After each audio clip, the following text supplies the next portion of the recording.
B is going to be signage along the river shall be installed and purchased by the business operator for GPS and safety purposes. The signage shall identify a starting and stopping point, potentially dangerous areas, areas with a known depth of greater than 4 feet, and have GPS markings for emergency services. Guys, the only thing I'd like to see is that we identify, we have them put them every so often. I mean, if you think about it, you ride down the interstate, typically there's a mile marker. Some of them have a 1/10 of a mile marker. I just think that, if we have a starting and stopping point and we don't identify but maybe 1 or 2 dangerous areas, there's tons of places that you could end up with a potential problem and no GPS coordinate to give any emergency responders. So I don't know if 1/10 of a mile seems to be something that not unreasonable. We're talking about what 160 yards or something like that. What's a mile? 4, 13, 20, 17, 60. So every 175 yards, we're looking at a sign. And typically, if you're halfway between it, you ought to be able to identify, there's a sign and maybe somebody can go get a number off of it. So, I mean, does anybody have any objection to that? I mean, that's the only thing that I think is that if we're gonna have them put GPS coordinates so that we're able to give those to first responders, we need to have them, often enough that if you get in a bind, there's some number that you give them. Yeah, I don't think I have an issue with that. The only thing I see missing is where I thought we needed a sign that said "Warning: Dangerous River. Enter at your own risk" sign. And I don't know if you guys are okay with that. Well, I mean, look, I don't know. I mean, do you think in theory, the video is gonna tell them of the hazards that exist. The signage about, I think it says potentially dangerous areas, and maybe that could be construed that the whole area, the whole river is dangerous. So consequently, you need to identify it when you walk in. I mean, that's something we can debate, but I'm not sure it's not covered at this point in time. Okay, that's cool. Hey guys, can you hear me? Yeah. Yeah, Tracy, we see you. Hey. So forgive me for my tardiness. Okay. So what? Just go over A again. What did y'all decide on the signage, and what about the vests?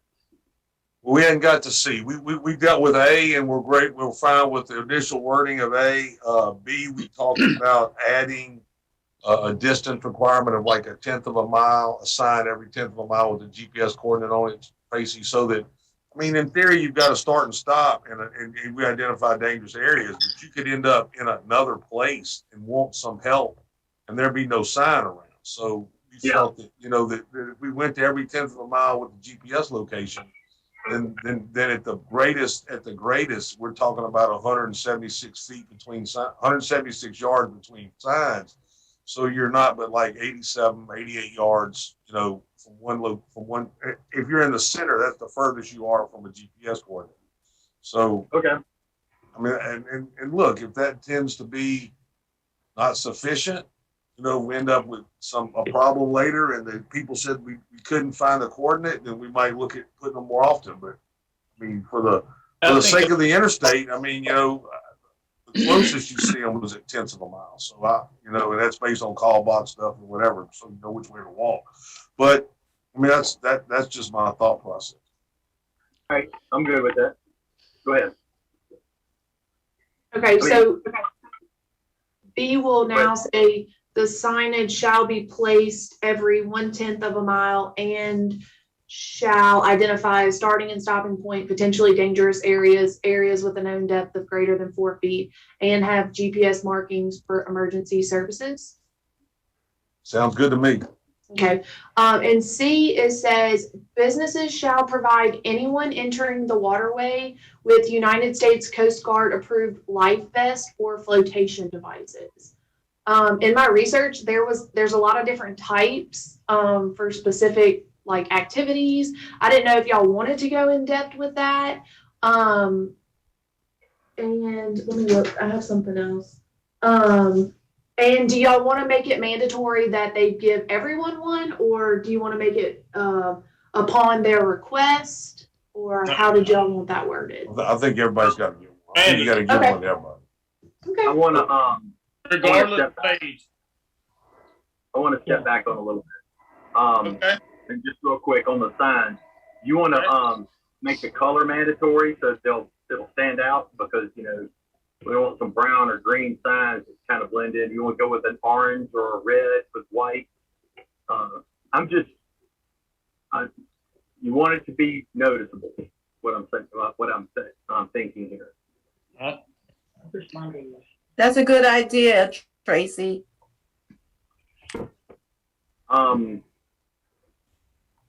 We'll go with. Gary, what you think? Yeah, I mean, the most noticeable signs, are stop signs. They're red with white writing. We can go with red with white writing, and I think they'll be as noticeable as all get out. All right, we'll go with that then. Because I since we're going to do it, we might as well, make it to where it, you're going to see it. So that was the only thing I had on that one. So. Okay. Sorry. For the sign, do y'all want to put a minimum size requirement, like 10 inches by 10 inches, or do you just want to? I think you got to have a minimum writing of 2 inches in there, and then they can determine the sign will be dictated based on the amount of information. Okay. What do you think? What do you think? I agree. Yeah. The letters, a minimum 2 inches. Okay. And then the sign is whatever size the sign is based on the information it needs to carry. Got it. All right. Tracy, you got the meeting now, so. You want me to take over? Yeah. Oh, yeah. That's your meeting. We're on Okay. C, Tracy. We're talking about C. So I don't have that. I didn't have the breakdown that far. So Steve, Flotation devices. I think that, and it should be mandatory for everyone. I think it should be mandatory for sure, 17 and under. But you should have it to where you can offer, one offer to anyone who wants it. But that's just me. I'll go with mandatory for everybody, but then that's kind of, you realize you're kind of superseding the rules for the rest of the river, But if you think that's, look, I'm with y'all on that. I'm just playing devil's advocate here. Well, I get what you're saying, but I think the state. Some people that drown, it's other people too. Hey, I think the statement is the way the ordinance is written is business shall provide anyone entering the waterway with United States Coast Guard approved life vest or flotation device. I think Ordinance doesn't make it mandatory for anybody because that stuff's governed by state law. What we're saying is that in our parish, if you're going to operate a business on the river, you have to provide everybody entering the river, a flotation device or a life jacket that's approved by the Coast Guard. Our ordinance isn't addressing is it mandatory to wear it. It's just saying that you've got to offer one to everyone. What about, is it mandatory? So you're saying it's got to be mandatory for everyone to wear one if they go? No, I said it's mandatory that they offer it. We're not going to address individual rights in this particular thing, and we're going to let those people make the decision. And then, the only thing I'm not aware of is, is it governed by wildlife fisheries? Is it governed by the, state farm marshal? And how do they address? I know in my boat, if you're under a certain age, you're required to wear a life jacket. And those above that who supposedly are smart enough to know better don't have to. And so the question is, I don't know at this point in time, if there is a state law that addresses, if you're under the age of 18, you've got to wear a life jacket. But, and until we're aware of that, I'm not sure we need to write an ordinance that supersedes what our authority is. So consequently, we're going to say that the business is required to, and we can ask them to research whether, a state law would require, if you're in a kayak or on a paddle board or, in a tube floating down the river, are you required to have a life jacket on or flotation device under the age of 18? So, I think that's the question that we need to get some research on. I don't know the answer. But since what you're saying, typically, since we don't own the river, we can't override state. I law don't, or yeah. If Yeah. state law doesn't, if state law requires it, then we don't need to be redundant. And if state law doesn't govern it and it's open, then I think we can address it. But, Okay. I just think, I agree. I mean, let's, as it is, and then we can do some research and figure out, does state law require it or not? And then we can go from there. Wildlife I and got fisheries I got a quick question. Hey, I'm Gerald Matt Morris. I live on 1899 Sitzville Wise Road, Livingston, Louisiana. So is this ordinance going to include all business owners that has a boat launch that boats enter the water in? No. In respect Well, you're to- saying no, but we're writing an ordinance here for all Livingston Parish, not just up above Watson, coming down the river for tubing, Yeah, correct?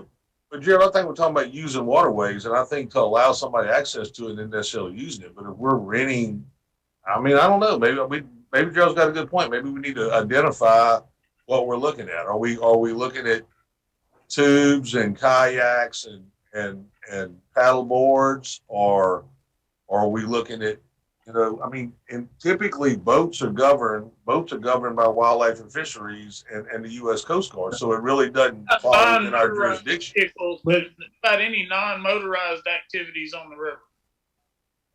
But if Yeah. if I'm a business owner and you come in, put in at my launch and you pay $10 to launch at my launch on the river, am I gonna have to follow these same ordinances? I don't think so. I think that's totally Okay. different. Okay, Yeah. Hey, but Lauren, we probably need to get the parish attorney to answer Mr. Morris's question to find out if it does apply, then we need to address the wording to shrink, Yeah, every ordinance and like article that I read was talking about recreational business. That's why when I told you the title of the section, I didn't know if we were going to go with recreational businesses or, I mean, I'll definitely ask the attorney, but we might just have to add that in.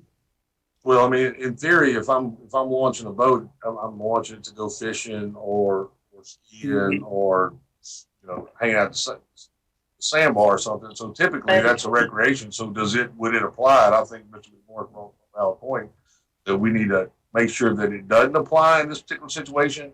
And if it does, then we need to shrink the definition of what we're talking about recreational activities. Well, I think like in our case, in the upstream part, they meet where it's shallow, and that's where they do the tubing. It's not a navigable waterway as far as boats and motors are concerned. It's just But gonna they have be- a bunch of airboats running down that song gun, I can tell you. And there's a bunch of bateaus with jet foots on them, I can promise you. They can't run a prop on it because it doesn't last long, but they sure can rail an airboat and a jet boat out on that song gun. Yep. So yeah, I haven't been out there in years, so I don't know. thanks for bringing that up, G. Yeah. no, thank you guys. But we certainly don't want to affect a business that's not operating as like in that capacity. How about we just write it like Mr. Talbot saying, and then we'll research it, or what do you think, Gary? I mean, we could exempt, I would say we could exempt motorized vehicles, but it, what is, they got kayaks that they drop little trolling motors in the center, where the paddles go, so I'm not sure we want, well, look, I know it's a technicality, but look, you and I have done enough of this. We passed enough ordinances that know that everybody's looking for a loophole. So I think we need to let the parish attorney, we can move forward with this. And if he says specifically that he thinks boat launches will be impacted by this ordinance, then he needs to give us the wording and we can introduce it and amend it when it comes time for the public hearing. I agree. Well, you could, but you could also consider that if it requires a license, boats require licenses, and that's where wildlife and fisheries kind of gets in. So, you got to have a license, you got to get a tag for your boat. Don't think you got to have that for a kayak. Well, some of them are registered. I guess the deal is that there are two different types of kayak situations. There's the kayak that I own that I put in the river, and there's the kayak that I go rent. you know, and so technically when we talk about recreational businesses, my own kayak would be exempt from the rules but the guy renting the kayak, it would apply to them. So I think we gotta be kind of careful about whether it's licensed or not licensed.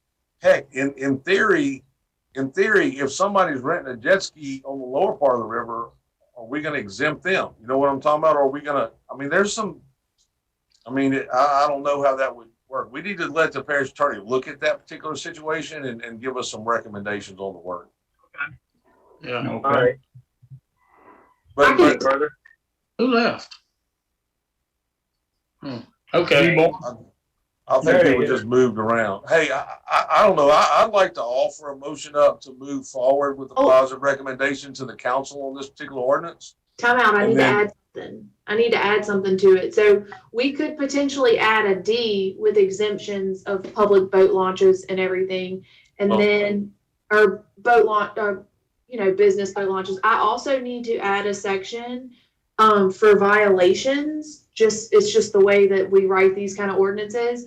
And it's going to say a violation other than those exempted shall be punishable as provided in section 1-8.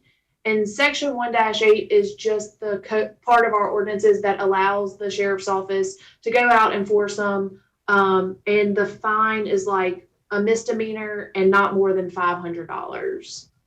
So look, I would like to offer up a motion that the spirit of this ordinance, that this committee is supporting the spirit of this ordinance, and that there are a couple issues that will be corrected before we introduce it, the whole form on Thursday night. And we know that there are two things that have to be addressed. And then look, we can introduce it. If there's an issue in 2 weeks, we can amend it and then adopt it as amended. But I mean, I think that we've talked about this long enough. Let's move forward with it. And I mean, that's a motion I'd like to offer. I'll second. Okay. Motion by Mr. Talbert, second by Mr. King. All in favor, say aye. Uh, All right, motion Right. carried. All right, item B, the impact fee ordinance. And I think this is you, Mr. Mack, was it not? It is. I appreciate y'all. And so we talked last ordinance meeting about this drainage impact ordinance. We finalized it the last 2 or 3 days, and we emailed it out. I think everybody's got a copy. Studied it pretty hard. I felt like it's well written. I think it accomplishes what the intent of the ordinance. I think that it talks about the purpose, what the fees would be collected for, the purpose of the fees. Talks about the actual fees themselves and the cost. It talks about collecting the fees and how to distribute the fees. There may be a word or two in here that needs to be scratched out, but I think we're ready to go on this. I mean, I don't get to make motions, I'm not part of the committee, but I mean, I'd like to try to work with you all, answer any questions that anybody may have, kind of talk through it. I think one thing that's really important for this group, for this specific meeting, that kind of needs to be nailed down is the actual cost of the fees. You see where, section 125, 116, the fee schedule, for single family detached dwelling, it was, we pretty much got this information from another parish impact fee ordinance. So we may want to talk about that. I mean, to be quite honest with you, I was looking and thinking where it talks about the example of the LP fee table at the bottom. I think that's more in line with what we would, prefer. But it should be discussed and decided amongst the group. Shane, I have a question. I want somebody to explain it to me. So I recently acquired like 7 3/4 acres. It's three separate lots. They've never had an impact fee payment. If I go chop one of those lots in half, how many impact fees do I pay? 1 or 2? 1, because it's one new lot. Okay, but so basically, I'm sorry if I misspoke, but No, Yeah, I mean, that's I'm my just trying to intent. figure out, I mean, we're talking about two lots that we're talking about one lot that we make into two, and the lots never had a fee paid on it before. So, in your way of thinking is we create one new lot, and so we only pay one impact fee? That's my thought. Okay, Well, so, I think, I want to clarify this too. So if you buy a piece of property, let's say 2 acres, you pay the impact fee, right? Or do you only pay whenever No. you build? Only if it's a division of property, if it's a commercial development, if it's a multifamily development, Shane, a tell him mobile what the home park. Go ahead. I'm sorry. So say for instance, there's an acre lot for sale, right? It's subdivided years ago before this ordinance was ever introduced, adopted, and you bought it and built a house. You don't pay. You never go to planning. You go to the permit office to get a permit to build, but that parcel of property, everything's already filed at the clerk of court's office, and it's a done deal. There's no division. I mean, so Shane, if I own 20 acres and I'm gonna put a shopping center up, if I don't cut that property up, I'm exempt. well, no, that's a good question. I'm just, That's a great question. I love it. I mean, the intent there, and maybe we need to go look at some of this wording, but the intent there, and correct me if I'm wrong, Lauren, we worked together on this, but the intent there was that would go to the planning commission and go through, planning department and that type of stuff, and that you would pay a fee based on the fees laid out in the ordinance here. I think it's like, okay, but see, commercial development, and you would charge by the square feet. okay, I just think we got to be consistent. I think we can't. Agreed. We can't say that it's based on a subdivision of property. We only if we re-subdivide property, and yet if I develop a piece of property that's not being subdivided, I'm going to be impacted. I mean, so That's a good point. I was thinking that when it talks about the definitions, it says, the fees would be collected for subdivisions without improvements, minor subdivisions, subdivisions with improvements, any mobile home park, any commercial development, or any multifamily development. So to me, if you just bought the acre and built a residential structure and it wasn't a commercial development, we can't. or a mobile home, you wouldn't charge. So Go ahead, Shane, somebody. so I mean, I guess so if I have 10 acres and I cut it up to make 5 lots on a minor resub, then one of those is going to be exempt because it already existed, and I'm going to pay an impact fee on 4 For the new lots, correct. for new lots. But if something's chopped up ahead of time, then in theory, if I did this before this ordinance passed and somebody buys a lot, then they're not impacted. Yet commercial development, we're going to retroactive the impact fee, is what you're telling me. So if I don't chop a lot up, but I build a commercial building, then I'm going to go retroactive on them. I think we got to be consistent in how we write this thing. I mean, I don't think that we can say, we're only going to charge new lots if they're subdivided.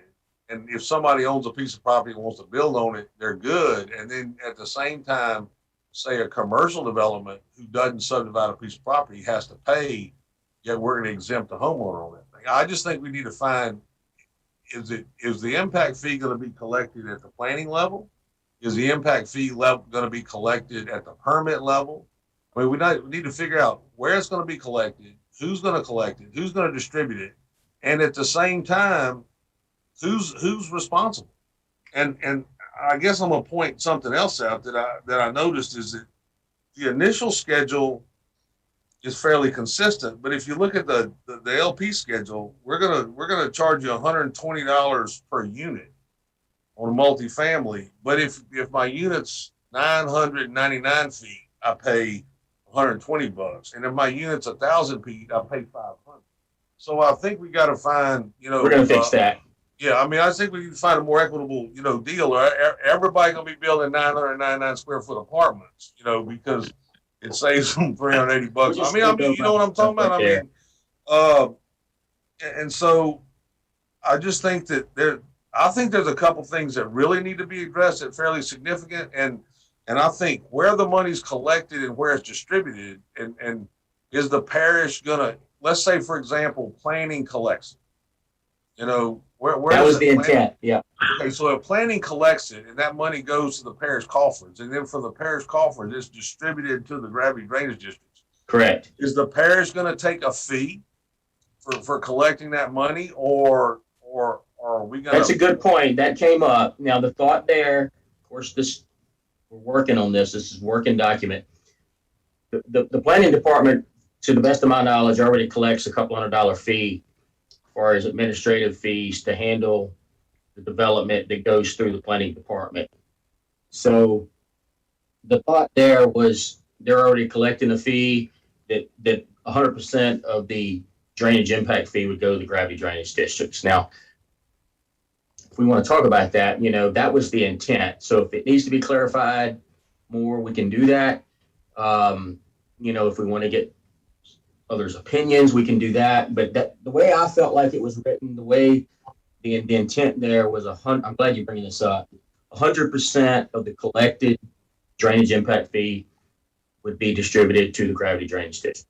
And if Jennifer tells you she needs another person to do this and keep track of, where the houses are and where the stuff goes, is the general fund going to absorb it? I'm not That's a great point. We'd have to come back and modify the ordinance. Huh?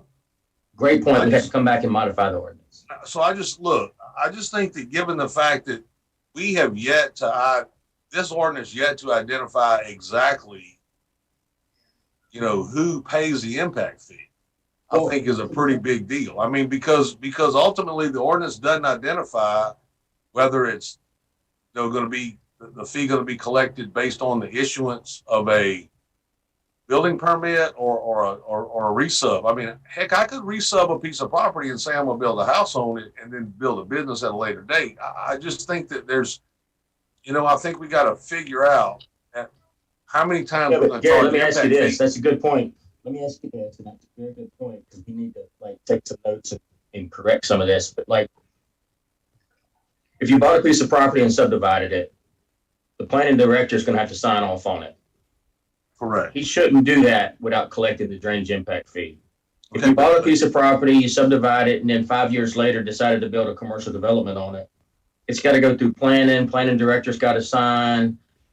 They should make sure that drainage impact fees collected. But then I'm double taxed, right? I've already paid a fee. I've already paid a drainage impact fee on that lot, and now you're going to charge me another drainage impact fee on a lot that's already been impacted. I mean, already paid a fee on. So I would agree with that.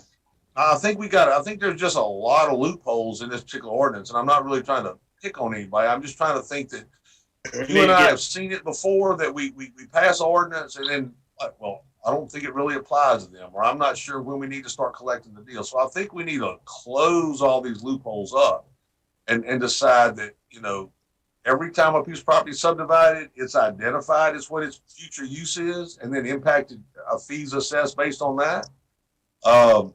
And then if I subdivide 2 lots and I don't know what the future use is, am I paying the impact fee then?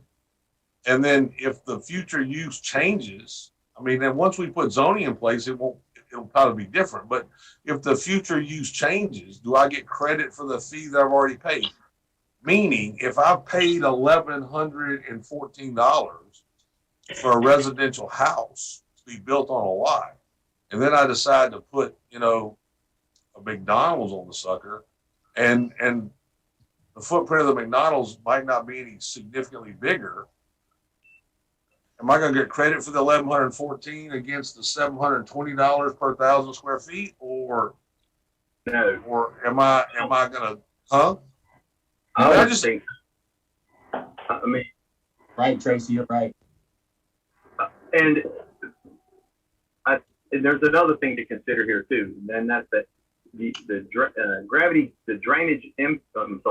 drainage districts are all like separate government entities. True. So we have to figure out a way, because if the parish is collecting the money for gravity drainage 5, then the parish needs to be compensated for collecting the money for gravity 5, 2, 1, 8. So, I mean, Gary's right. Should they get half? No. I mean, but they should get something. I mean, the sheriff's office gets a percentage of collecting, the school board gets a percentage of collecting. I mean, everybody gets a percentage of collecting revenue. And I think for the parish to absorb whatever expenses are involved within their general fund probably needs to be addressed. I don't know what that is, but something needs to be addressed in that particular situation. Okay. Hey, Gary, Tracy, can I ask a question? Yeah, go ahead. Go ahead. Hey, you were asking about when it would happen. On 125, 115, it says any person or government body that causes the commencement of development within the unincorporated areas of the parish shall be obligated to pay a drainage impact fee. So Section. So based on that deal, then what we're doing is when we buy a permit. So, but Shane wants to be collected at planning. So in essence, if I'm building a house, am I going to have to go, is part of the step of building a house now go to planning and pay my impact fee and then go to permitting and buy my permit? And I can't buy my permit until I show that I've paid my impact. Okay. So Scooter, you gotta read the whole sentence here. It says pursuant to the terms of this section, and then it clearly defines when you pay and when you don't. Well, the reason I brought that up though is because Gary was going, well, what he said about who would pay. Do you pay if you just subdivide a lot? And that's saying it doesn't matter whether you subdivide it or not. If you cause the commencement of development, you pay. Yeah, it does not. No, it says pursuant to the terms of this section, and the fee Well, shall be determined in accordance with the impact fee schedule. We can't hear you when you turn your head. That's all I'm saying. My bad. I apologize. Okay, so what were you saying? What I was saying is I see what Scooter was trying to say, but my thought, and you got to read the whole entire section, and where it talks about the parish shall be obligated. Unincorporated areas of the parish shall be obligated to pay a drainage impact fee pursuant to the terms of this section. The fee shall be determined and paid in accordance with the impact fee scheduled in effect at the time of the issuance of the final plat approval and the following schedule. And then it actually clearly defines subdivisions without improvements, minor subdivisions, subdivisions with improvements, mobile parks, commercial development, and then multifamily development. So to me, it does clearly identify. Yeah, Shane, but read on. It says. Keep going. But Shane, it does not say when it's collected. If the type of development of which a building permit is requested is not specified on the above schedule, the impact fee administrator shall determine the fee on the basis of the fee applicable to the most nearly comparable type of land use on the fee schedule. That means the fee is assessed. It says impact fee scheduled in effect at the time of the issuance of the final plat approval. Okay, where are you at? I guess he's above. Yeah. Yeah, 125, 115. Okay, but what I'm saying is, when does the obligation occur? Tell me on this ordinance when it says the obligation occurs. It appears to be that the obligation occurs at the commencement of development, not at the re-subdividing of property. All right, so in essence, every time you buy a permit, you're subject to the fee. If you're when I'm building a house, I'm commencing development. The way the ordinance is written and the intent of the ordinance is not to capture that. It says here, the fee shall be determined and paid in accordance with the impact fee schedule in effect at the time of the issuance of the final plat approval, which is done by you know who, and the following schedule. And then it talks about subdivisions without improvements, minor subdivisions, subdivisions with improvements, the mobile home park, the commercial development, and the multifamily development. So all of that goes through planning. All of that gets approved by the planning director. And the intent was to not sign off on the final plat until the fee was collected by where the ordinance talks about the finance director. So, I mean, I still have a concern about, so if I do a minor resub, when the planning director signs it, I've got to pay an impact fee on every lot, correct? New lots. Maybe we need to clarify that. Well, anyway, New so lots, you're right. so wait a second. So I pay my impact fee and I have a Yes. signed off deed. Yeah. So I have, let's say lot A1A, I paid $1,114 for, right? And then Joe comes over here and says, look, I want to give you this money for it, but I'm not gonna build a house on it because we don't have zoning as parish. I'm gonna put a barber shop here. So this lot's already had impact fee paid on, and the plot's already been signed. So when he submits his commercial plan, you're telling me that he's got to pay another impact fee based on the commercial deal, and we're not going to give him credit on the $1,114 that have already been paid as an impact fee on that lot? I mean, are we gonna every time a lot has a change of use, are we gonna stack another impact fee on it, or are we gonna say once a lot's had the impact fee paid, it's paid? Good questions. Great questions. I love it. So the intent, now it can change based on what we believe is the right for the parish. Okay. The intent there would be, yes, to collect the impact fee twice, right? Okay, so Now, I if just that's think, not right and you think that should change, we can take a look at that. Now, when you talked about change of use, well, no.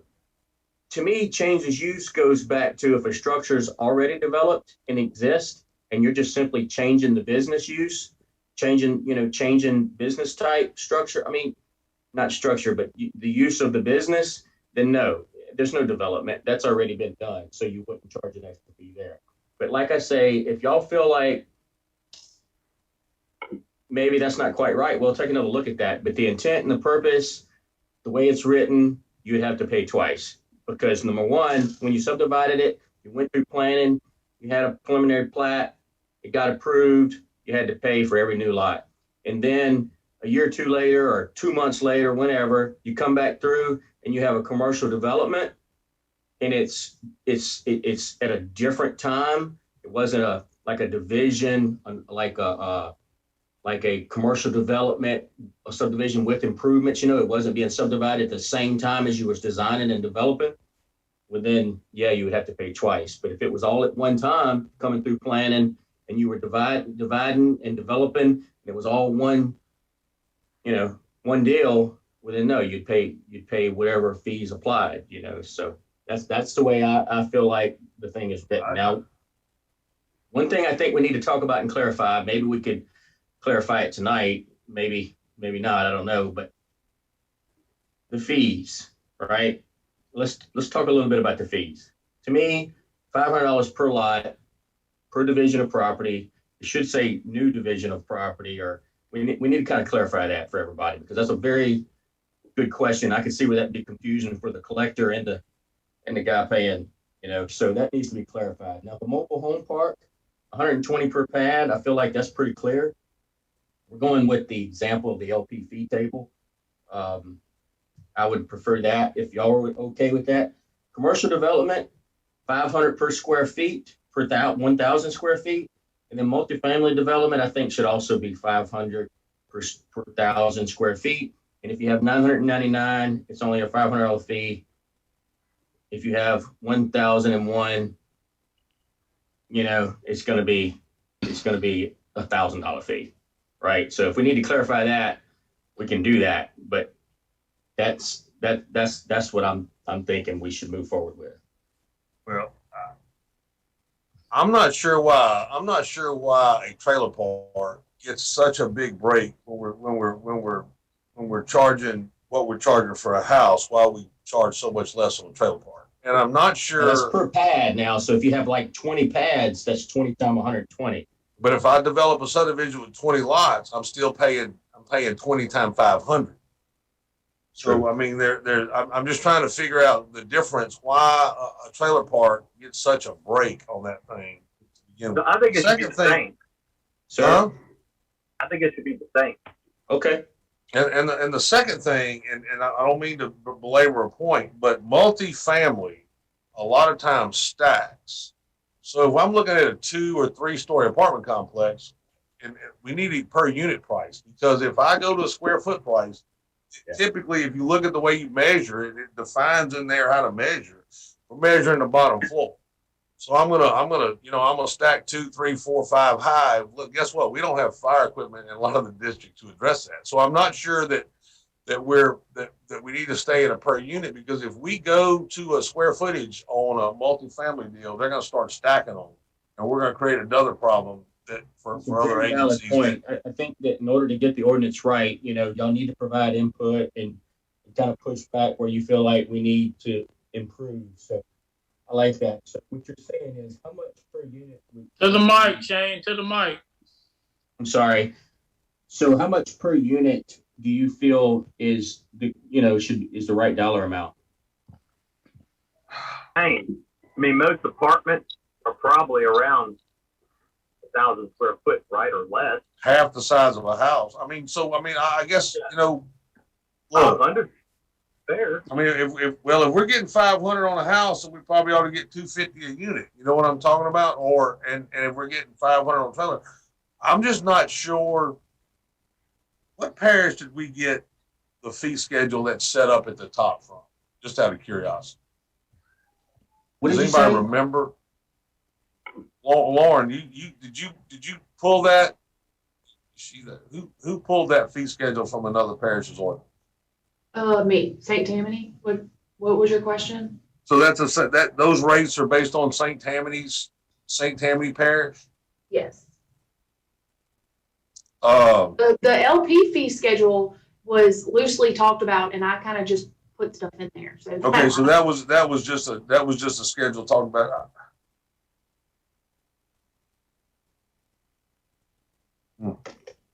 And I got another question. It keeps talking about the impact fee administrator. Is that what you're talking about, Gary? We didn't identify who that is or what they are. Okay, Well, the planning office, there is already an ordinance in effect where they charge a fee, an administrative fee per lot. And Right. So they already collect $200. And I think that, just personally, as I was putting this together, that was my thinking behind it. If I didn't want to put the fees too high and then y'all have questions.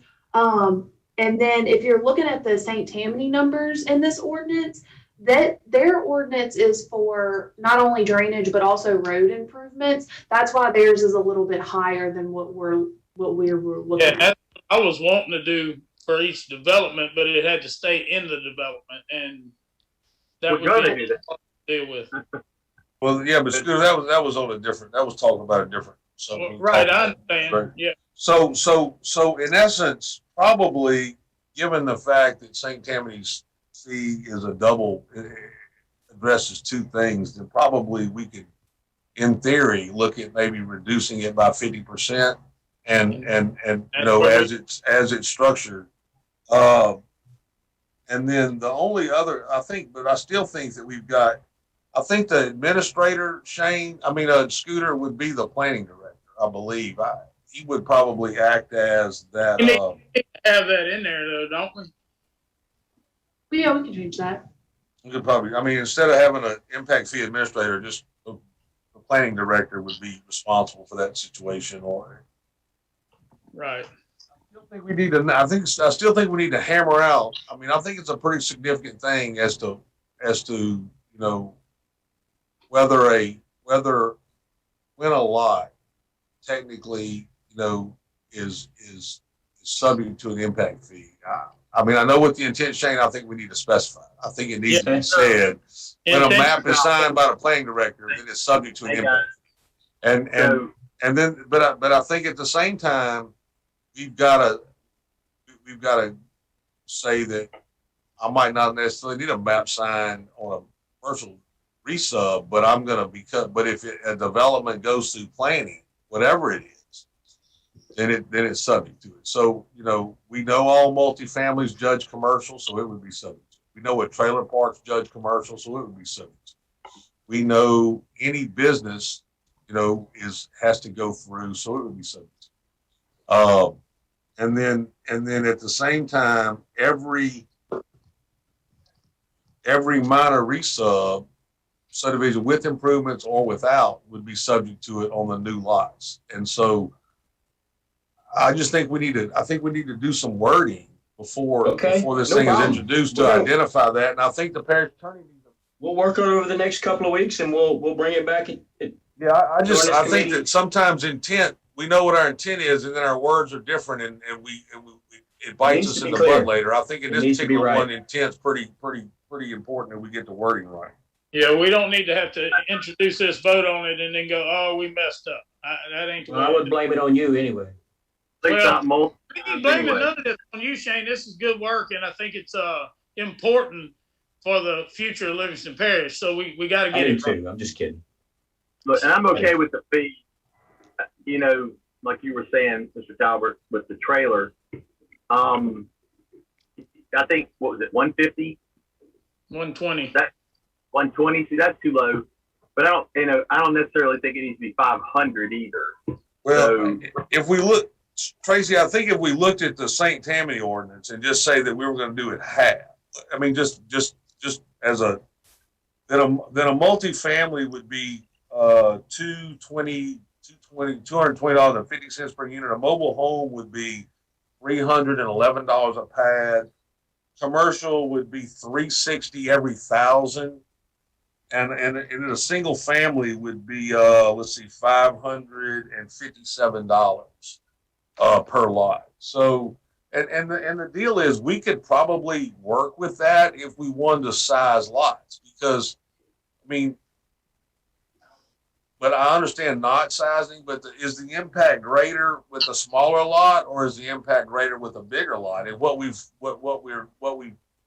talked about, the estate lots and other lots, we felt that the bigger the lot, the less the impact. So I'm not sure a schedule based on lot size makes sense. But we could, if we wanted to, if you thought $500 and something per lot was high, then we could, tie it to a lot size and look at the impact. But I'm gonna have to tell you, I would, the smaller the lot, the higher the fee, in my opinion, because that's what the impact is more significant. The smaller the lot. Everything runs off then instead of on the bigger lots. Right. That's correct. I agree. Yeah. That's why I think the flat fee on that kind of works. Yeah. Okay. So, is there anything else on this? We're going to Well, go I back just to it. want to say I appreciate the input and working together as a team to try to make sure that this is written correctly. Does anybody in the audience want to comment on this? Lauren, I'm on my cell phone, so you're going to have to see them and point them out and put them on. Okay, I don't see anyone on this Okay. particular. Ms. Hilliard, I saw that you had put a chat message that you wanted to say something else about. Yeah, I just had a few questions. I had a few questions with regards to, I know we had mentioned, and thank you, Mr. Tracy. I appreciate the fact that you guys are working on this, I said, and I know that we talked a little bit about the split in the river. And what do we do with that? Another question I had with regards to the licenses for these businesses, whether or not there is an ordinance, and Ms. White told me that there is no ordinance with regards to assuring that businesses are licensed, that they should have a license through Livingston Parish and the Sheriff's Office. But being that President Rick said that Tiki Tubin was not licensed in Livingston Parish, how do you monitor that going forward?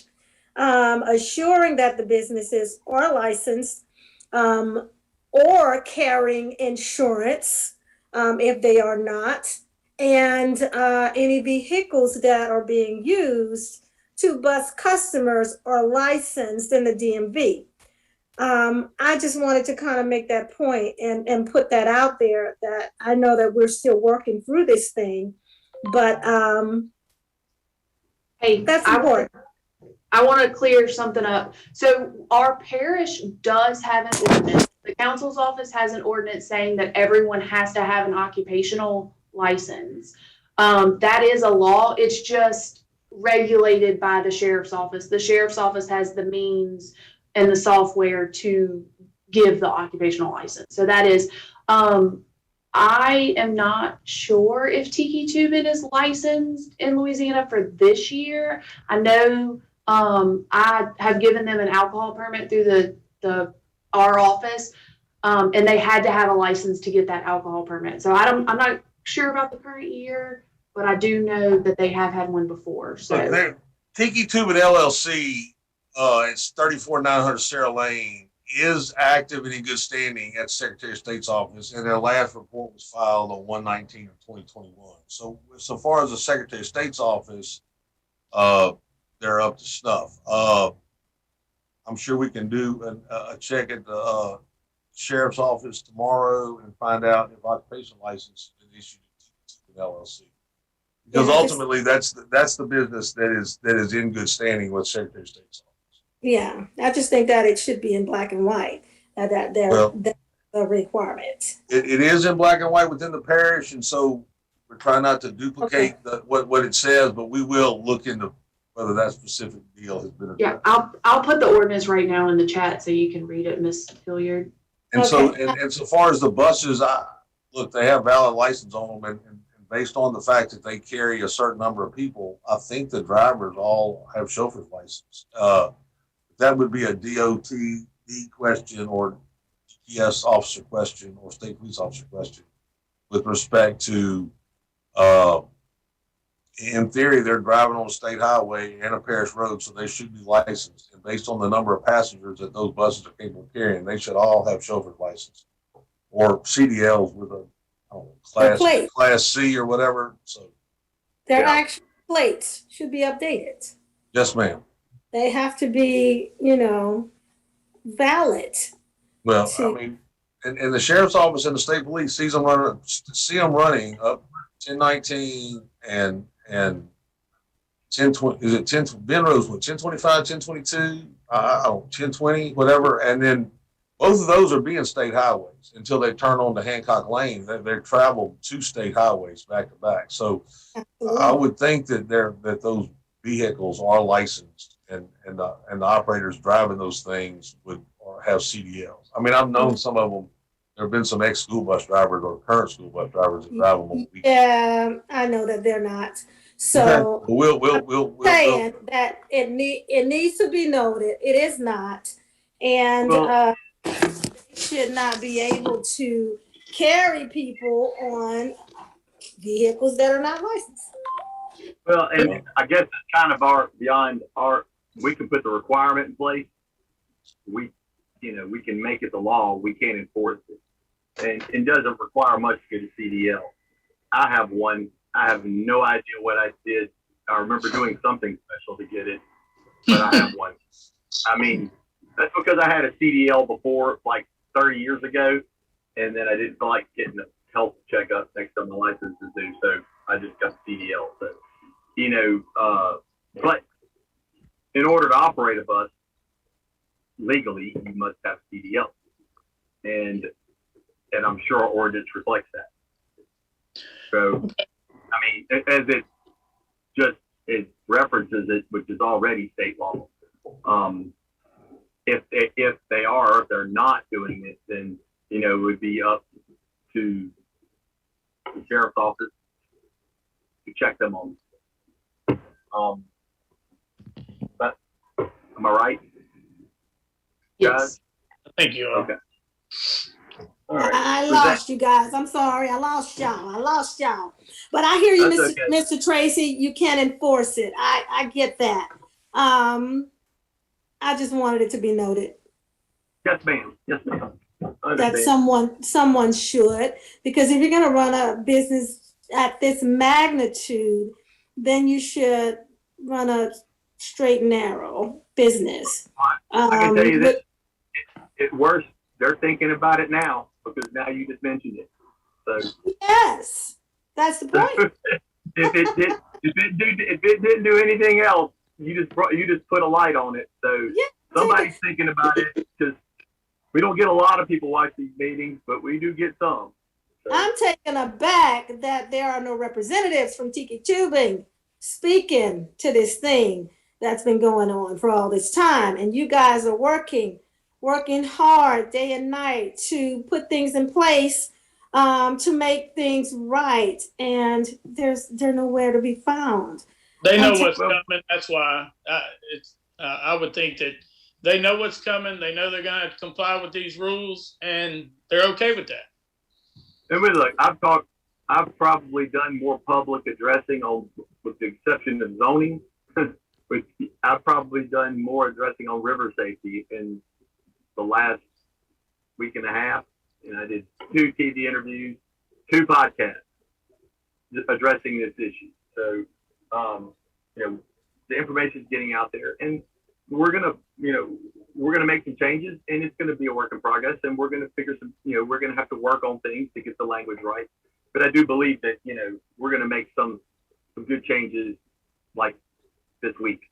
Yeah, I appreciate that. I just brought up the split in the river because I know people get lost out there. It's not really probably not the water, but the heat. In the heat of the summer, that sun beaming down on you, waiting for somebody to come and get you. That's we need to address that. I'm not sure, like we were saying, how you can't put a net up. You put a buoy.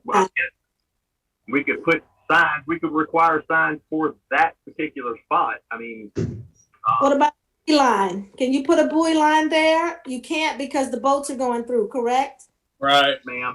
And the state's real picky about when you start putting permanent things in the river that block it. In any way. Yeah. Sounds like Tiki Tubing is going to have a staff member in a boat in that area or something to push them the other way. Some kind of way, something's going to have to happen there. Yes, ma'am. It's just how to address it. Yeah. I mean, maybe we can maybe there's something we can do. And maybe they will. Maybe they'll step up and do that. Sometimes fix some things with themselves. Sometimes we have to be creative in how we address things. Yeah. And Mr. Tracy, I'm gonna tell you, I speak to this thing because I was there. I stood there and I listened to the attitude of they're just gonna have to wait because I told them not to go left. Are you kidding me? I heard the attitude. And to think that there are people on the phone screaming, we're lost, we're stuck, we don't know where we are, blah, blah, blah. And the attitude of the staff members that, I don't care, I told them not to go left. Well, how do you not go left when the water's pushing you that way?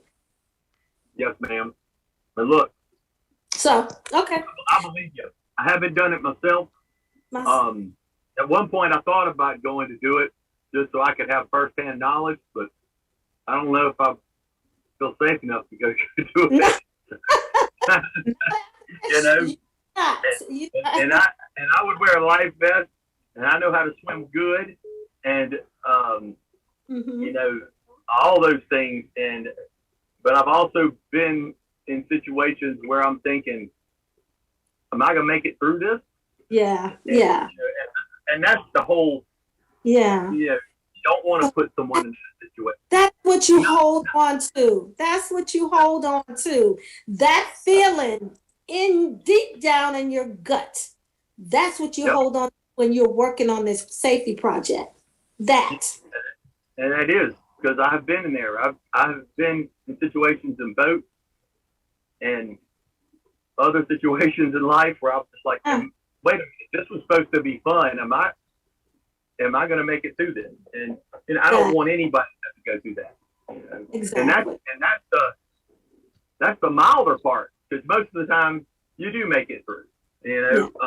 But it needs some structure, and we're going to give it some. And this isn't something we're going to vote on today or vote Thursday and be done with. So we're going to work on this continually, and as we get educated, we'll make some changes to make it safer, make it better, without over impeding people's personal rights. And you got to balance the two. But I think that it's out of balance now, and so we need to put it in balance. So Was that it, Matilda? That was it for me. I'm off my soapbox. Until next. Thank you. All right, so we want to put forward what we got, guys. On the impact fee? We already did that, didn't we? Okay. I'm sorry. We went back because I saw Ms. Hilliard's text, and I wanted to make sure that she got her say it.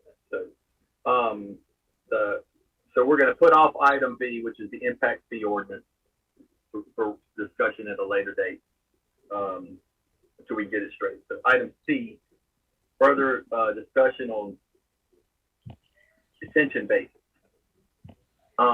Item 1 was the change in current ordinance. I guess Mr. Talbot, is Mr. Talbot still here? He muted, Gary. Yeah. Changes in the current ordinance. I mean, because that one's kind of unclear to me. We have to change. Are you talking about changing things to match what we want to do, or just what we're doing changes the ordinance? I think ultimately it's a revamp of the whole ordinance. I mean, initially, if I want to look at the ordinance, then J4A needs to just be deleted for future ponds, and they need to become dry retention. Yes. And then I think we need to, and then in that evaluation, we need to look at whether we're going to let ponds, because they're dry now, you've seen them built around, waterways that flow through developments. Are we going to let that continue to happen? Are we going to look at a reduction in the, technically now, if something's net neutral in their development, that we're happy with that there's no additional, flow of water off the property over greater than it is now, maybe we need to look at a 25% reduction so that we can let development continue in this parish. And we already know that, typically, and this is an engineer talking to me the other day, that a lot of times everything that is submitted by the project engineer takes the most positive or most liberal numbers, and so everything is to the benefit of the developer. This assumption is that this is happening, and assumption B is that this is happening, and assumption C is that this is happening, and all those assumptions seem to be the best case scenario. And so, then we design based on best case scenario on every particular aspect of the drainage impact study. And typically, are we really net neutral based on the results we have now? And so it's not about retention ponds solely. It's about, how the drainage impact study is done, and, how the parish review engineer looks at the drainage impact study, and then how it's applied in a particular development. And so, I'm not willing to start making changes or put forth anything at this point, but I think that I think we need to look at the philosophical way we evaluate developments and how they impact their neighbors. And maybe we need to look at a more conservative approach to how those numbers are generated, so that, we don't create additional flow of water in our waterways with development. And I'm not sure, we say that we want to be net neutral, yet, you look at some of these developments as they happen, and then look at the impact of the subdivisions around them, and know that there's no way that there wasn't additional water flowing off of these developments. And, when you look at the impact downstream or what happens upstream, and so, I think it's something that's going to take some time to get it right. I think that I'm not, I don't think that I'm qualified to start saying that this is what we need to do, but it does appear to me that based on just looking at particular commercial developments and looking at, how a pond is developed and the size of the outfall pipe, that is generated and flowing into a ditch, there's no way that you needed a 36-inch culvert to go into a ditch that the first culvert's 12 inches that you reach to, that there wasn't an increase in the flow of water out of that pipe if we had to put a 36-inch outfall pipe in that particular retention pond. So I think that we need to evaluate how we study, water flows off a property, how we make those calculations, and then how we collect that water and retain it and then release it so that there is no negative impact on the neighbors. And if we're going to continue to allow development within this parish and we don't have the ability to control some of the main waterways that carry the water from our parish, to the Gulf, then we need to look at a reduction in the flow of water. And, so I just think there's a lot involved in this thing. So yeah, tonight all I can say is that there needs to be changes to the current ordinance. I think that there definitely needs to be new design requirements.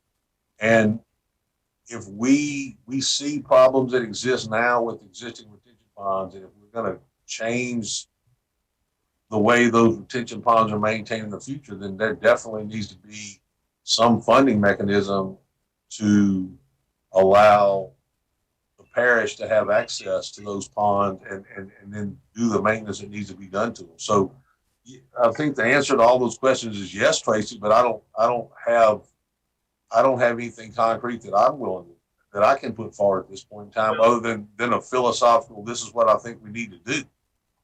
Well, so I'm with you to the most part. I don't really have anything that I could say we need to do ironed out. But here's what I think this is what I want. We need to have a net 25. I mean, period. We need to set that standard when we do it, because net zero is not net zero.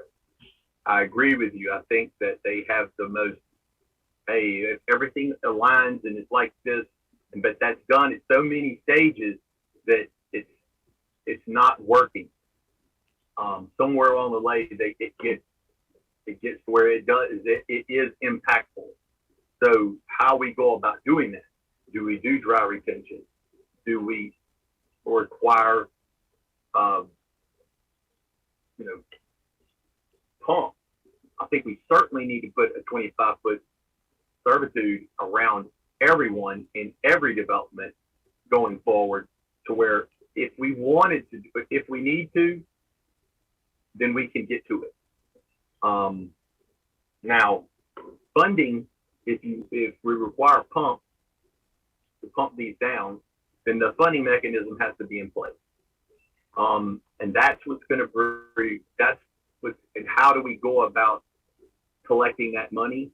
That's where we're going to need to speak with legal.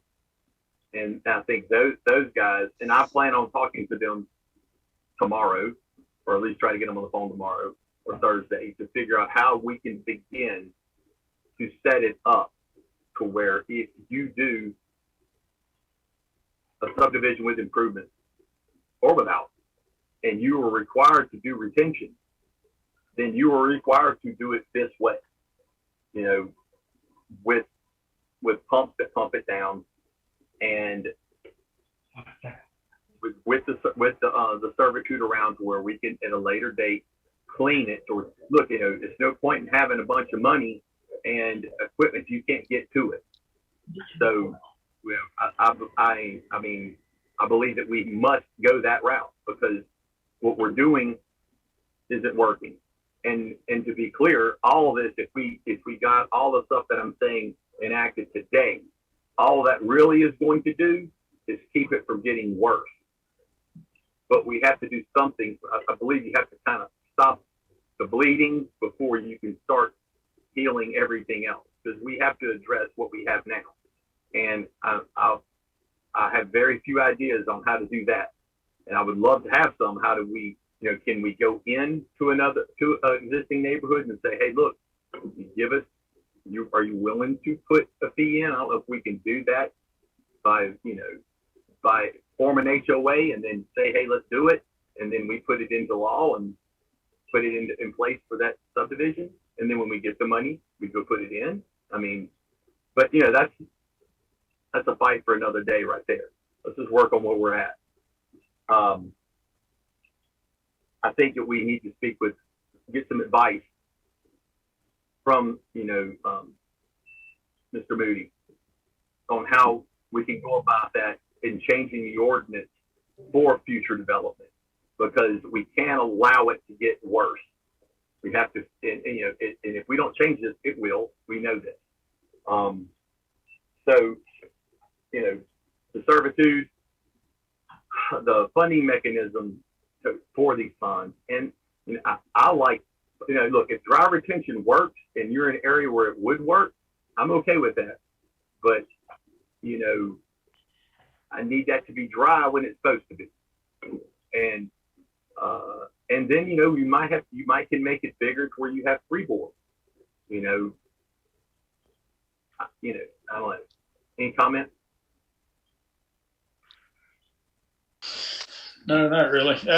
You're right. We have to work on future development and then go back and try and fix the rest of it.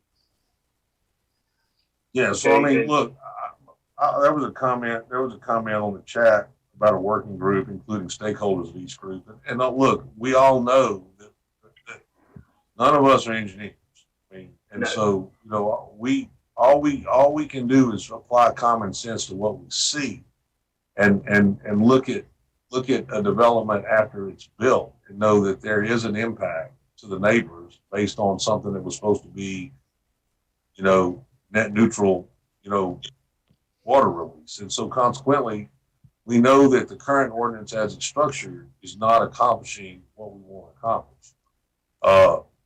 And we've all seen ponds that need maintenance or need work, or because of the way they were built in the past and because of upstream development and the fact that the stream runs through the ponds probably need to be changed. But because of the way the ordinance is written back in the day and who the ownership of the ponds is and that kind of stuff, we don't have the ability to maybe lower a water level that possibly needs to be lowered to make, something upstream work better. So I think right, Tracy, we've got to solve the initial design issues that we have on ponds. And the shame of it is the guys who do the studies and the guys who do the work for the people that want to develop in our parish are the ones that have the expertise that can help us fix this problem. But I think we need to sit down and invite Morgan, to come and make some, at least review what we've talked about and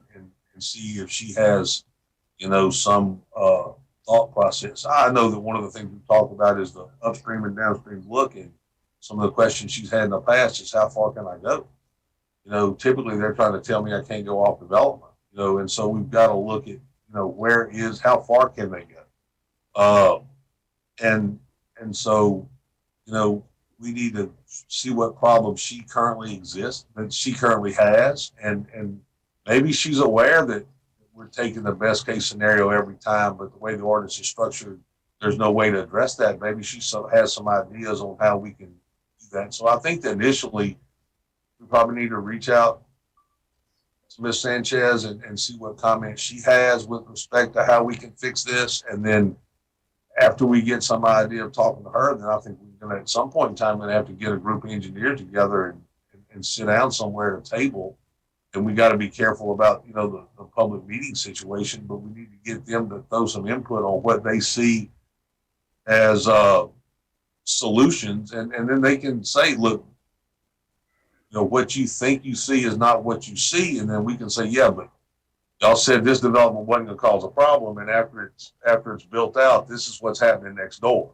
And we all have them within our district, I believe. And so, I think we've got to, I think that's where we got to go. We got to talk to the parish engineer, and then we need to have other people come comment to us and see what they think. I got and then go from there. On these dry retention on these commercial developments, I see trees growing in them that are 6 inches around, the grass over your head. Who's supposed to be enforcing that they keep their retention pond cleaned up? Scooter, I don't know if the ordinance even addresses it. I don't know if the ordinance requires what they have to do. I'm going to say the problem with that is like you have if you have an HOA that's in charge of this retention pond, and a retention pond is just an extension of drainage, and so in the past and currently, you're allowing these HOAs to handle a public utility, and that's what that is, and they haven't done it, and kind of in a situation where we can't go in because we don't own it. That's what it's specifically commercial. Huh? Well, then they need to pay it into or somebody fixes it. Like that dry retention pond you're talking about. Yeah. If they were paying a fee in perpetuity, then either the drainage ditch would go in there and mow it, or parish would if there wasn't a funded drainage district. We have to start. Look, if we put money in place and we make the new developers or the people who move in put a small fee forward, that money will add up, and then you can have the drainage district can look at that and say, look at that tree, look at that, we'll go take care of it, and they'll have the way to do it, the means to do it, and the money to do it. Oh, I agree. Right now, I agree, Tracy. Sorry for cutting in, guys. I agree with that 100%. I was reading here as we were reviewing J4A and B, both for wet detention and dry detention, basically says that they're privately owned and maintained. So I think that's some of the problem that needs to be addressed right there. That's absolutely the problem that needs to be addressed. If you're building a development, a subdivision that requires a retention pond, then it needs to be funded by the people who are building it, or who the initial cost of putting it in, and then paid for in perpetuity by the people who move into that new development. And then the parish, the current existing citizens of Livingston Parish do not have to pay not one red cent to make sure that the drainage in that development impacts them in a negative way. And in reality, it could impact them in a positive way. You might have developers come in and oversize their retention to help overflow from other ones, and that's things that could help. But we have to do this, and because I don't want to put essentially giving a retention pond to a private entity. Well, the developers are going to come, they're going to do it, and then they're going to go, and it's going to be on the HOA, and HOAs come and go. We have to pull that out of their hands and take 100% agree. The surrounding people suffer. That's right. The surrounding people suffer. And so, yes. It's no different than the subsurface drainage that the parish is making people put in. We're making them put retention ponds in. So it could be in the same vein of making sure that we clean out the subsurface from the catch basins on with the backcon trucks. We would maintain those ponds so that everything worked perfectly, not to impact everybody around. Agreed. And you don't really have to worry about where the money will come from. Right, because it'll come from that development. The future developer, future residents of that development. Agreed. And they'll understand that ahead of time. And we need to work on figuring that out, what it would be, whether it would be a millage or what. Yeah. Well, I mean, I can't think of what's the name of the attorney that was here the other day for Mr. Moody? Oh, Brad? Brad. Yeah. I mean, Brad said we could do it. He said there's a way to do it. So, I'll either get with him or Mr. Moody and figure out a way we can do it. Look, well, you have to put a special taxing district on each development. look, I think, I'm sorry. No, that's what we'll do. Yeah. I mean, we'll figure that's what we'll do. Go ahead, Mr. Talbot. I think philosophically we all agree pretty much on what needs to happen. I think now that hold on. Nope, now you muted. Now I'm unmuted. Okay, so I think philosophically we all agree. And so I think now that the thing is to next meeting when we talk about this is to bring, Chris or Brad in to get their opinion on funding, and then we need to talk to her about areas that she thinks we need to improve upon, and tell her what our philosophical thoughts are, and then let her identify, the problem she has with trying to, like if we said, we don't want you to use the most, the best case scenario all the time. We want to have a more balanced approach so that we are, getting a true reduction. Then she's going to have to kind of identify those things to us of how to move forward. So I think initially we need to make sure, figure out the funding mechanism to do this in the future so that if the gravity drainage districts have the responsibility of maintaining them, how we get that money to them. And secondly, what are the issues that we have now that we see we have, and what she thinks we can do to correct those. And then after we get those two things ironed out, then we need to probably invite some engineers to us to come talk about, this is why, either they agree or disagree with us. And if they disagree, they need to come make their case as to why what the changes would be negatively impactful to the parish, or why they're actually what we believe is happening isn't happening, and they're not using the best case scenario all the time. And so I think initially that's what we need to do. Does anybody disagree? No, I absolutely don't disagree with that. But I think that really we should be leaning toward that net 25. No, I don't have an issue with that at all. I think John got his hand up, Tracy. Go ahead, John. What you got? Unmute your thing. Hey, quick question, guys. If you collect a fee from the residents of a neighborhood, will that money go to the parish administration and they would maintain the pond, or would you contract it out to a separate company to maintain the pond, or how would you do that? Okay, so if you're in a funded drainage district, we will probably turn over the funds and the maintenance of that to that drainage district. So they can go in and maintain the pond, and if it's pumps, the money will be there. It won't. I don't think it'll affect their bottom line. They'll have the money, and they can go get the equipment, and they can get what they need to do to get those ponds. So you would turn over all of the responsibility of maintaining the retention ponds to if there's a gravity drainage district within that, if it's located within a gravity drainage district. And the second question, what if it's not within a funded drainage district? John, go ahead.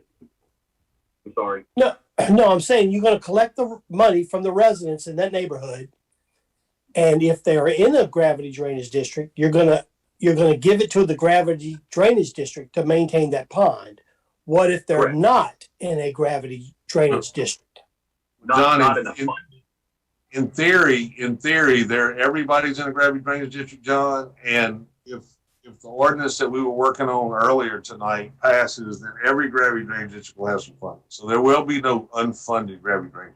So in theory, so the neighborhood, the funds that are collected for that neighborhood will go to that local gravity drainage district? Question mark. That's my question. And only that money can only be spent in that neighborhood. Okay, so it would be up to the gravity drainage district to separate the funds that they collect and use the funds that are coming from that district, from that neighborhood to so they'd have to have basically two sets of books, correct? Well, I think what they would do is they would do the work, and then they would request being refunded from the fund for that community, that district. Look, John, it's really not a complicated. It's one set of books. You just have a particular line item for, let's say, talking about Crestwood. Crestwood would have a revenue from Crestwood would go into a particular line item, and that account would develop revenue.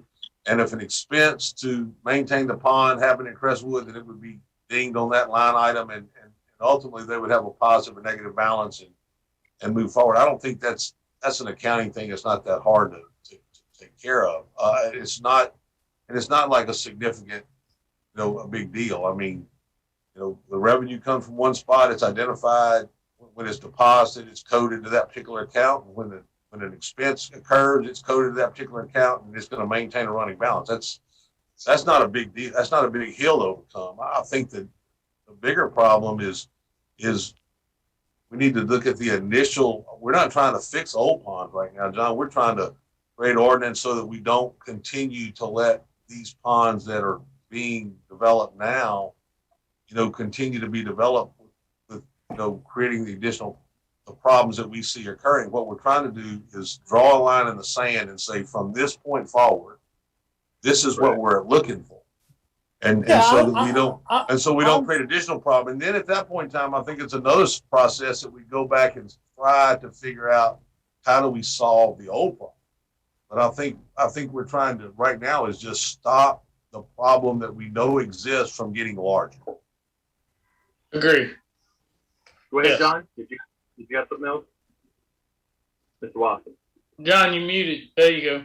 Yeah, I understand what you're doing, and I think it's a good idea.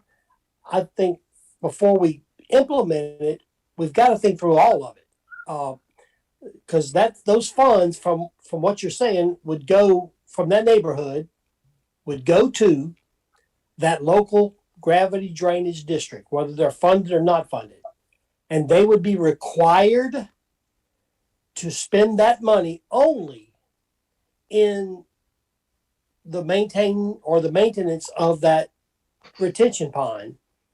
Yeah. And then they would probably have to separate a portion of those funds for administration, and then a portion for the people that actually go out and do the maintenance. There's a lot of questions. I mean, I'd like to say I think something. it's a great idea, but it's a lot of questions. I mean, I don't. Hang on a second, Shane. I'm kind of with Gary on this one. Not that complicated. I mean, look. It's maybe in 8, but 8 could sub someone from one of the funded districts to go do it because they don't have personnel right now, but they will. I mean, I think of Gravity 5. You got people that work there now. You have people that work in the office. So you give them one more line item, and you say, this money's being collected every month. And as it builds up, I mean, the retention pond's not going to need to be maintained 24/7. It'll get dirty. They'll go out there and they'll go do it, and then use the money on that line item inside their budget to fix it. And if we put the money right, there'll never be a shortfall of money to do the work for the drainage that's in that subdivision. Okay. Tracy, I understand that makes plenty of sense. But basically, the funds that are collected from the neighborhood would go to the gravity drainage district, and we would be out of the loop.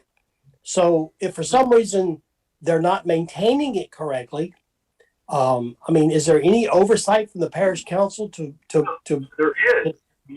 You have board members on. Look, the gravity drainage district. Mine does is pretty good with the money they have, and I do have oversight because if they start acting in a way that's not professional, I'll replace the board, and then they will do it. So you do have oversight over your drainage district, do you not? Yes. There you go. Well, I mean, I understand what you're saying, but I mean, look, do you not trust your drainage district to use the money properly? I do. I mean, I do. Mm. But if you're saying the question is, should the parish hold on to the money, or should you put it in the hands of the drainage district?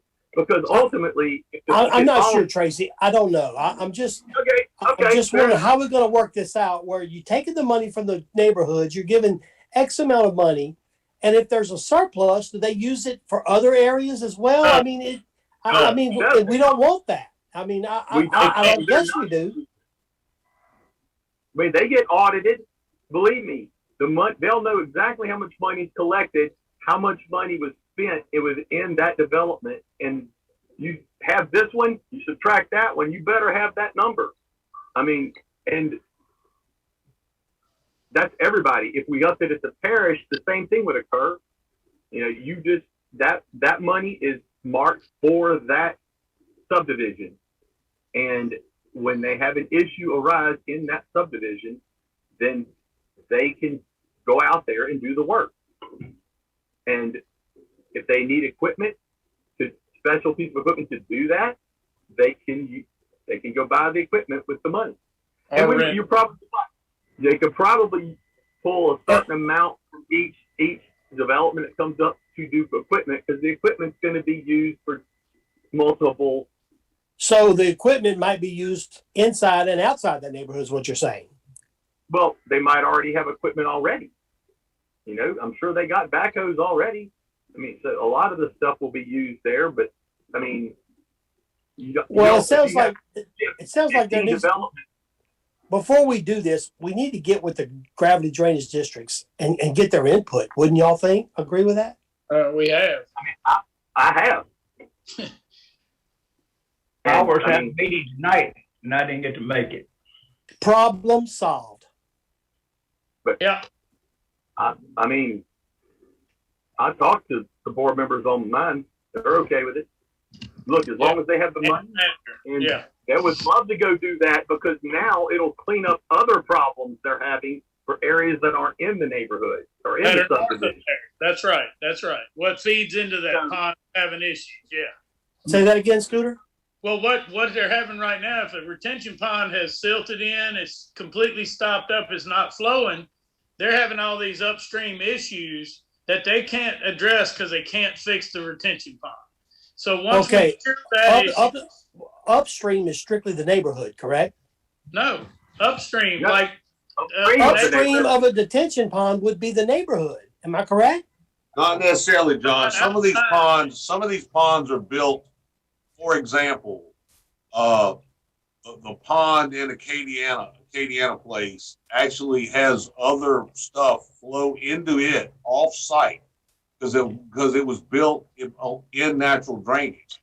So consequently, Easterly has the same situation, and there are other ponds throughout the parish that have that happen to them.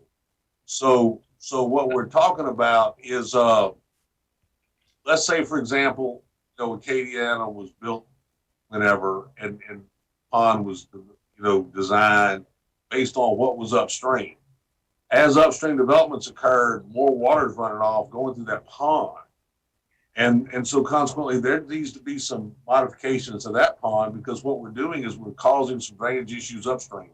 We're also causing sometimes drainage issues downstream based on the drainage issues within the subdivision, because maybe the outfall got clogged or modified or something along those lines. So as it exists right now, the gravity drainage district has no ability to go in and correct that stuff.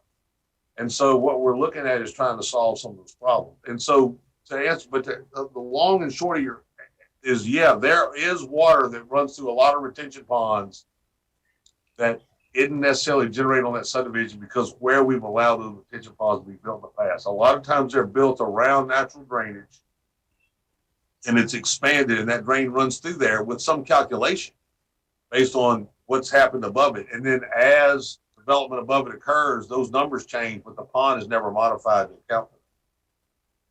Does that make any sense? That would give us that. Yeah, it does. I guess I was referring to more of the future development ponds than the ones that are already in place. Yeah, John. And so I'm sorry. Yeah, what we talked about on future development was definitely not letting that occur anymore. That ponds would not be allowed to use natural drainage as part of their deal. That that everything would have to flow from the subdivision into the pond and then from there out. And that way, what happened around it would not impact that pond. If, you know, we would design so that that pond only took water from that subdivision. And that was one of the things we talked about in the future design of retention ponds a few meetings back, if I'm correct. Casey, you can tell me if I think we talked about that. So yeah, we're talking about a change in the way we currently design ponds and currently analyze water flow, so that we get a net reduction, John, on the outflow of water on these new developments, and that they run through a pond that's designed so that it's easy for the district to go maintain it without going through somebody's yard. I mean, basically what we're doing is we're not going to allow developers to use retention ponds as waterfront property anymore. The retention pond is going to be a darn dry retention pond off to the side that sole purpose is to collect water and then release it in a manner so as to, you know, not negatively impact the neighbors with additional water running. You know, we're going to allow the water to catch up and the flow to move forward before we release the water from the retention pond. I understand what you're saying. And look, I agree with it. I think that's a step in the right direction to eliminate a problem that we've had from previous, just approving a subdivision because they put a retention pond and then it doesn't retain water like it's supposed to. And I think the gravity drainage districts would probably be the best one to maintain those ponds. I want to make sure we work the logistics out because, you know, the funds will be, they should, like you say, they should be dedicated only for that pond. And you know, some cases there may be a instance where the maintenance on a pond far outweighs the income that they get from a neighborhood. On the other hand, there may be cases where the income may be in excess to what the maintenance of a pond is. And I mean, do you just kind of let that fall where it will, or how do you kind of address that? I don't think it'll ever be the case. Look, we can set the fee accordingly to however many houses you have in this development, the pond's going to have to reflect that. So as people move in, they're going to pay that fee, and they're going to pay it in perpetuity. So it's going to build up. There's going to be, look, when you put something in, and whether it's dry retention or something that has pumps that's required, hey, you got to pump it down. I mean, you're going to have months and months and months and months where nothing happens, and the money is going to sit there and build up. I mean, if you set the fee right, and it won't be that much, then you should, and then the other thing is too, is you stay on top of it. You go out there and you do the little needed instead of letting getting out. Okay, last question, Tracy. And if that money builds up over 1 year or 2 years, and even you see that it's going to continually far outweigh the amount of money that's required to maintain the pond, would we readjust that fee? And if so, would it come back to the council to readjust that fee, either raise it or lower it? No. I mean, no.